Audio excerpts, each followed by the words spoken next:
इसमें इंदौर की सिम्मी यादव टॉपर बनी है। 87% के साथ उन्होंने ये रिजल्ट जारी हुआ है। 24 अभ्यर्थियों ने बनाई एसडीएम पद के लिए जगह, तो 87% के साथ ये रिजल्ट जारी हुआ है। 24 अभ्यर्थियों ने एसडीएम पद के लिए अपनी जगह बनाई है। इंदौर से बड़ी खबर आ रही है, यहां पर सिम्मी टॉपर बनी है एमपीपीएससी की और 4 साल बाद रिजल्ट जारी हुआ है। 2019 का एग्जाम जो अब 2023 में इसका रिजल्ट जारी हुआ है, जिसमें इंदौर की सिम्मी ने टॉप किया है, वो टॉपर बनी है। 87% के साथ ये रिजल्ट जारी हुआ है। तो इस वक्त की बड़ी खबर इंदौर से, जहां पर 24 अभ्यर्थियों ने एसडीएम पद के लिए जगह बनाई है और इंदौर की सिमी एमपीपीएससी की टॉपर बनी है। 4 साल बाद एमपीपीएससी का रिजल्ट जारी हुआ है।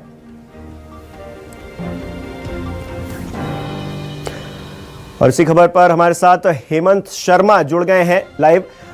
हेमंत, सिम्मी टॉपर बनी है एमपीपीएससी की, क्या जानकारी आपने बातचीत की होगी, किस तरह का माहौल वहां देखने को मिल रहा है?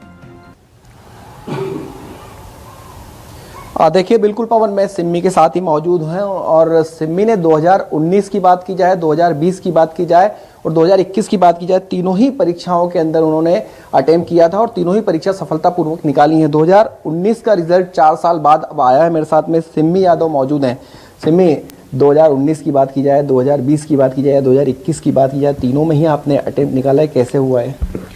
देखिए, जब हम किसी चीज़ के बारे में ठान लेते हैं कि हमें वो चीज़ करनी है और पूरी जी जान से, पूरी मेहनत लगन के साथ अगर उस चीज़ के पीछे लग जाते हैं, तो फिर आपका सिलेक्शन होने से अपने आप से भी आप खुद को नहीं रोक सकते हैं। तो वही मैंने किया और कंटिन्यूसली मेरा एग्ज़ाम निकला।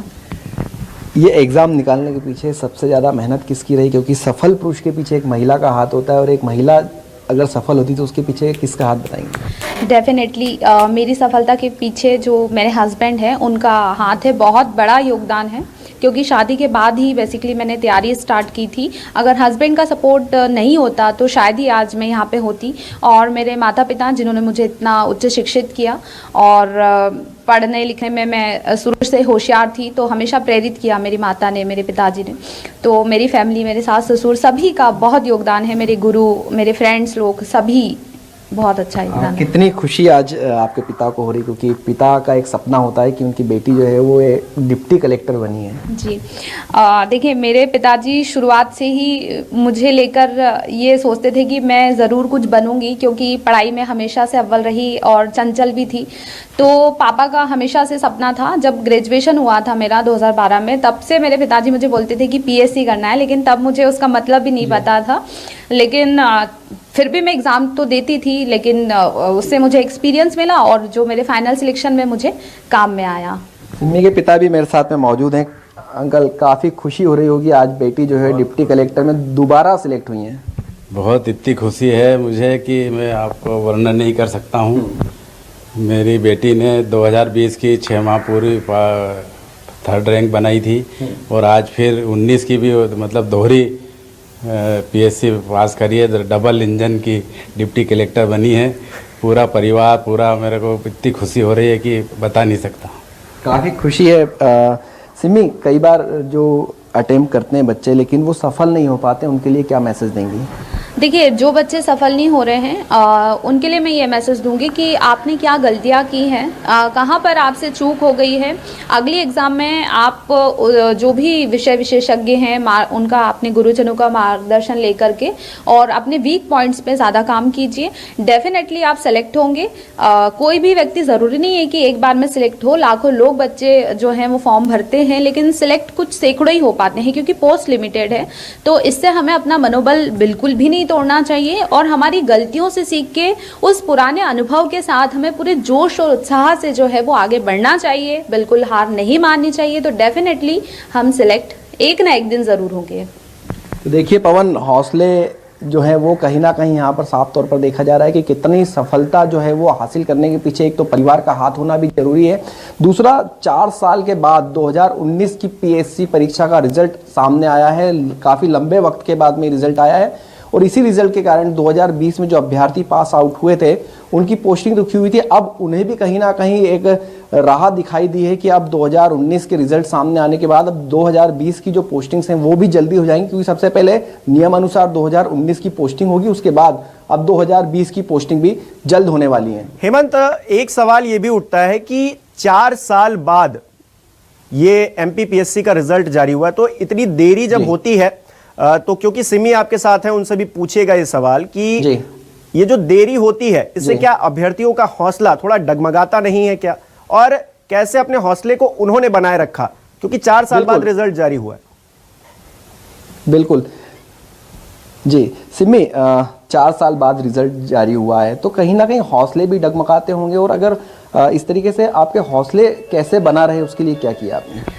देखिए, मैंने 2017-18 से पीएससी की तैयारी स्टार्ट की थी, और 2019 का जब मैंने प्री दिया था और मेंस दिया था, फिर 20 का दिया, लेकिन रिजल्ट नहीं आए थे। सभी रिजल्ट अभी 2023 में आए हैं।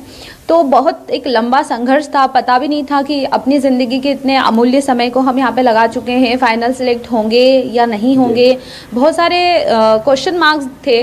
लेकिन बोलते ना कि अगर धीरे धीरे रे मना धीरे धीरे सब कुछ होए, माली सींचे 100 गना ऋतु आवे फल होए, तो वही ऋतु का मुझे इंतज़ार था। और मेरे जैसे लाखों अभ्यर्थी जो अभी जिनको सफलता नहीं मिली है, उनका जब समय आएगा तो उन्हें डेफिनेटली मिलेगा। तो धीरज धर के हमें आगे बढ़ना चाहिए अपने क्रूशियल टाइम में, तो डेफिनेटली हम सक्सेस एक ना एक दिन तो ज़रूर होंगे अगर हमने मेहनत की है तो। सिमी, बहुत कम ऐसे अभ्यर्थी होते हैं जो 1 से 2 बार की परीक्षा में एक साथ पास आउट होते हैं, लेकिन आप तो लगातार 2019 की बात की जाए, 2020 की बात की जाए, 2021 की बात की जाए, तीनों ही साल में आपने अटेम्प्ट जो है वो पास आउट कर लिया। 2021 में आप प्री निकाल चुकी थी, मेंस उसमें आपका बचा था। तो ये किस तरीके से आपने पढ़ाई करी है कि आप जो है लगातार इस परीक्षाओं को पास आउट करती गई? देखिए, कोई भी एग्ज़ाम हो उसके लिए हमें एक जो मतलब प्रॉपर रणनीति हमें पता होनी चाहिए, तो वो रणनीति पे मैंने वर्क कर लिया था।